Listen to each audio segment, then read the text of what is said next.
Merhaba arkadaşlar, mutfağıma hoş geldiniz. Bugün Orta Doğu mutfağının falafel yemeğini yapacağız. 1,5 su bardağı nohutumuzu akşamdan ıslattık. Haşlamadık, yalnız ıslattık. Bunun içine bir baş soğanım var. Onu da robottan rahat geçmesi için şöyle parçalara bölüyorum. 2 diş sarımsağım var. Onları da böyle keselim.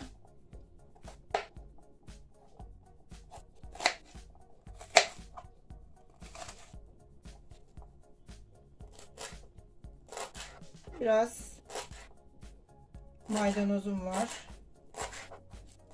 Onları da keselim şöyle. Bunların hepsini robotuma ilave edip çekeceğim şimdi.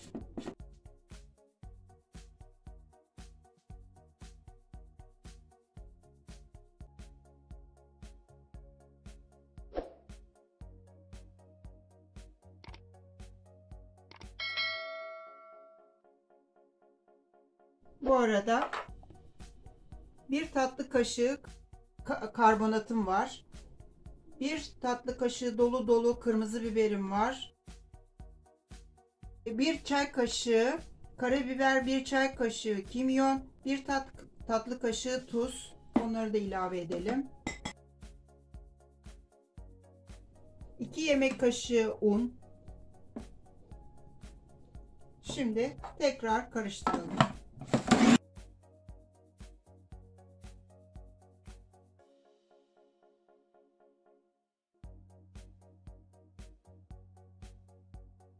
Falafelimizin kıvamı tam oldu.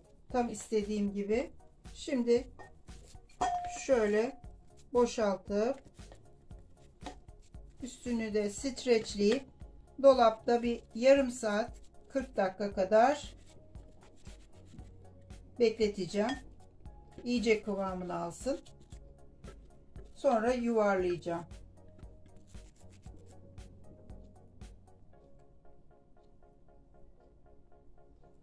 Şimdi dolaba kaldıralım. Evet, dinlenen hamurumuzu şimdi yuvarlıyoruz böyle.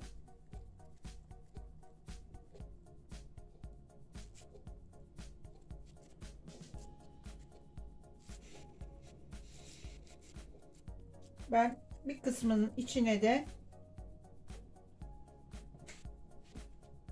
şöyle çeçil peyniri koymayı düşünüyorum. Daha güzel oluyor. Siz de denerseniz göreceksiniz.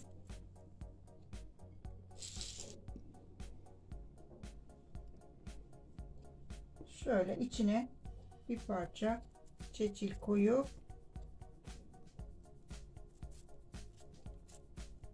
öyle yuvarlayın. Kızardıktan sonra eriyor. Çok güzel oluyor tadı. Değişik bir tat.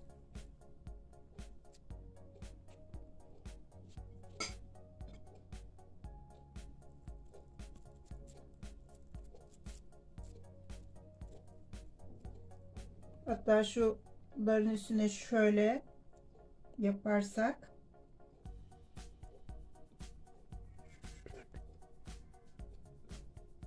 şunları şöyle şekil yapayım.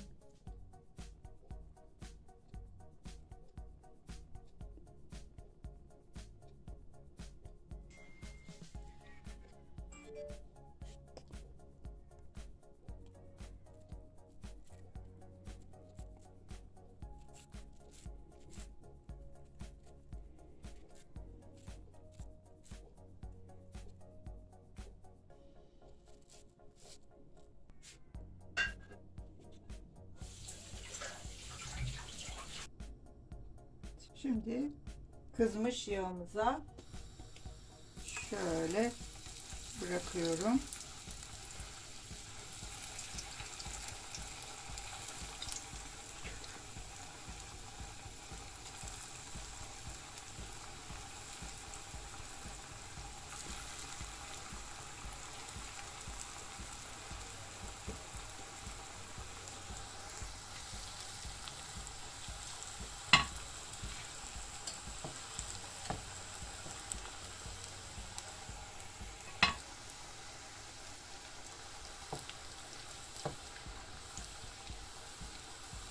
Bunu veganlar da çok rahat yiyebilir. Hem protein var. Çok güzel.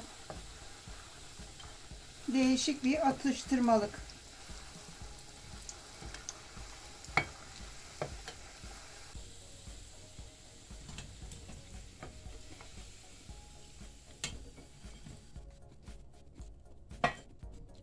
Şimdi peynirlileri de atalım.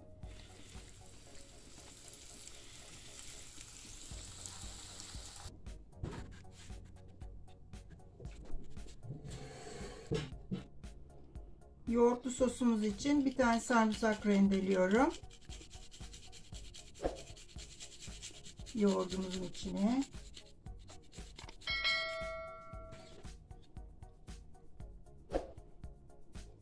Şöyle bir yemek kaşığı kadar tahin koyuyoruz. Bir çay kaşığı kadar da şöyle az bir şey tuz. Şimdi bunu karıştıralım.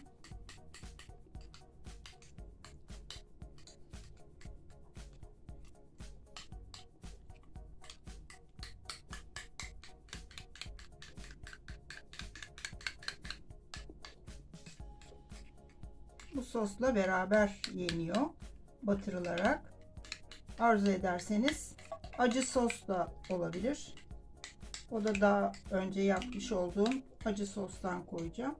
Evet, hazır.